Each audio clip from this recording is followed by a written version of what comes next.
Meu nome é Roberta, sou mãe do Felipe Eduardo, nós moramos no Distrito Federal e hoje a gente vai falar um pouquinho da nossa história. O Felipe nasceu com uma síndrome rara chamada hemimelia fibular bilateral. É uma síndrome que acomete os membros inferiores e superiores. Vai passar agora um vídeo, um médico explicando um pouquinho do que é essa síndrome, para vocês entenderem. A hemimelia fibular é uma doença congênita rara, mas que preocupa pela gravidade que pode acometer os pacientes.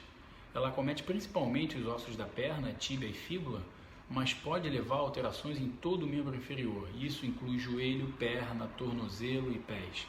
Então, começando lá de cima, no joelho, é muito frequente a gente encontrar pacientes com instabilidade grosseira dessa articulação por não existir ligamento cruzado. Eles simplesmente não são formados nessa doença e com isso o paciente tem uma instabilidade grande. Na perna, a fíbula pode estar ausente completa ou parcialmente e a tíbia, que é o osso principal, ela pode estar encurtada e com deformidades graves. Então, muitos pacientes se apresentam com uma diferença de comprimento e uma deformidade angular grande no membro acometido. Quando a gente olha para o tornozelo, é frequente a gente perceber também instabilidade dessa articulação e contratura principalmente em equino e valgo, ou seja, o pé do paciente fica orientado para baixo e para fora. Isso atrapalha de forma significativa a marcha desses pacientes.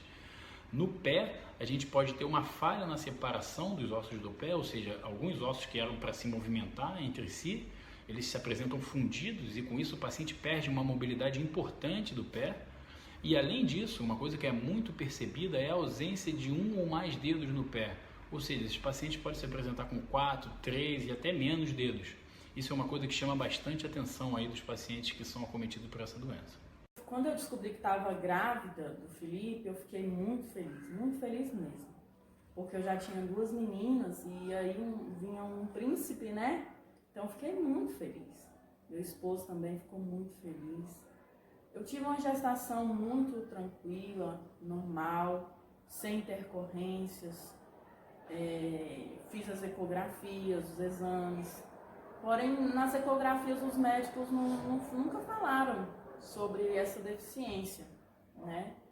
E aí, para minha surpresa, quando eu fui ter o Felipe na maternidade, o médico me falou. Assim que o Felipe nasceu, ele falou: olha, o seu neném nasceu com deficiência nas pernas. E aí, na hora que ele falou aquilo ali, meu mundo caiu, porque eu não estava esperando. Fui pega de surpresa, não estava esperando. Eu fiquei muito emocionada, muito agitada, muito nervosa. Eu chorava muito, porque eu não sabia o que estava acontecendo. Eu não sabia o que era essa deficiência, eu não sabia. Tanto é que a equipe médica teve que me acalmar, conversar comigo, me explicar, né? E aí eu só queria minha mãe, só queria minha mãe, a minha mãe ali do meu lado. E aí a minha mãe chegou, minha mãe também começou a chorar e a gente chorou juntas ali, porque também não estava esperando. Aí a cada visita que a gente tinha, né, era aquele chororô, aquela coisa toda, e aquilo ali me fazia muito mal mesmo. E a cada visita que eu tinha, né, as pessoas vinham me visitar e era aquele choro, né, aquela coisa, e me deixava mal. Tanto que na maternidade mesmo, meu leite secou, não conseguia amamentar o Felipe. Passei muito mal, foi muito difícil. As enfermeiras queriam que eu amamentasse ele, mas o meu leite, eu não tinha leite, não tinha, e elas queriam que eu amamentasse. E o meu leite, ele secou na maternidade, não conseguia amamentar o Felipe de jeito nenhum, né?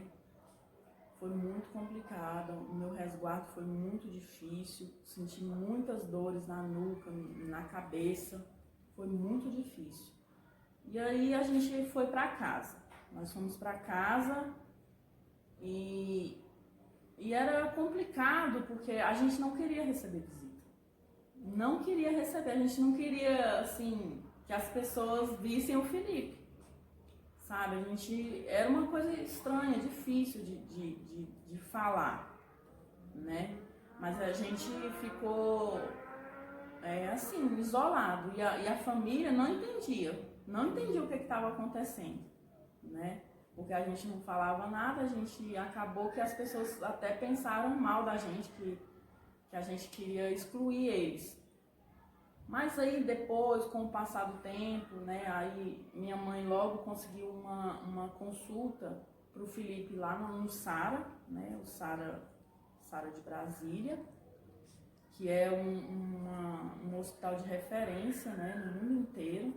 A gente conseguiu essa consulta e aí começou os exames, investigar tudo, né. No início tudo é muito difícil, tudo é muito complicado. Então, assim, enfrentar as pessoas é complicado, porque as pessoas, elas te julgam, né? E você pensa mesmo nos outros.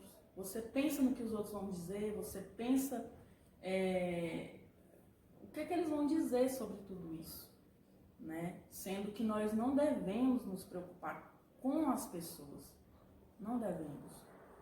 E aí, nisso, a gente foi para a igreja, para a nossa igreja, né?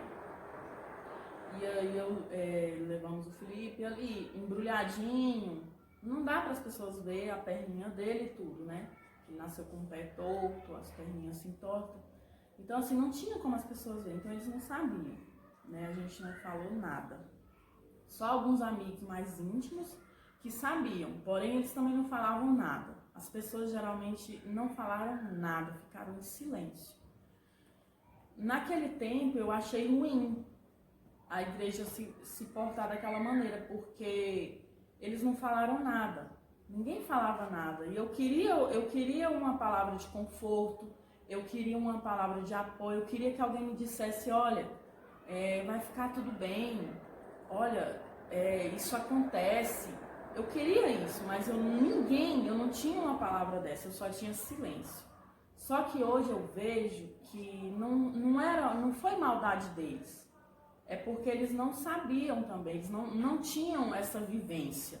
Então eles não tinham reação também, eles não sabiam, eles não tinham essa vivência, então eles também não sabiam lidar, né? E aí, com o passar do tempo, o Felipe foi crescendo, né? E aí, assim, eu tenho muita fé em Deus. Então, eu acho que o que me sustentou naquele tempo foi a fé. Então, assim, eu tenho muita fé em Deus. Eu creio que foi essa fé que eu tenho que me sustentou até hoje, né? Porque quando eu olho para tudo que eu já passei, eu penso, como que eu consegui? Como eu consegui? Porque é muito difícil, né? Só quem passa é quem sabe, é quem sente. Então, naquele tempo que eu fui para a igreja, foi difícil, porque é a hora de você enfrentar as pessoas, os olhares, as expressões, porque, querendo ou não, as pessoas olham.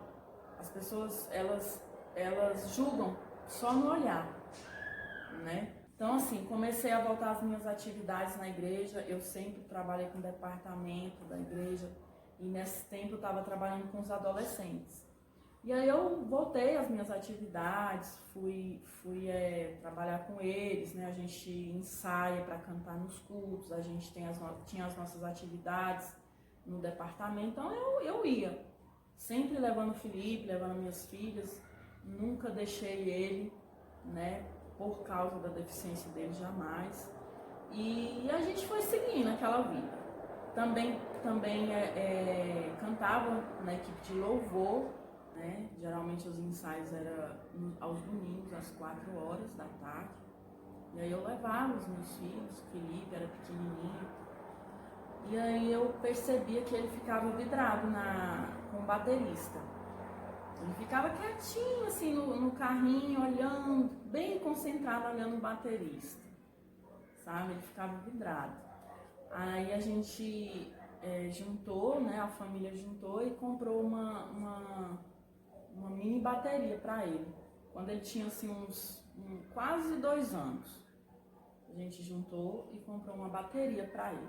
E ele começou a tocar, do jeitinho dele, né?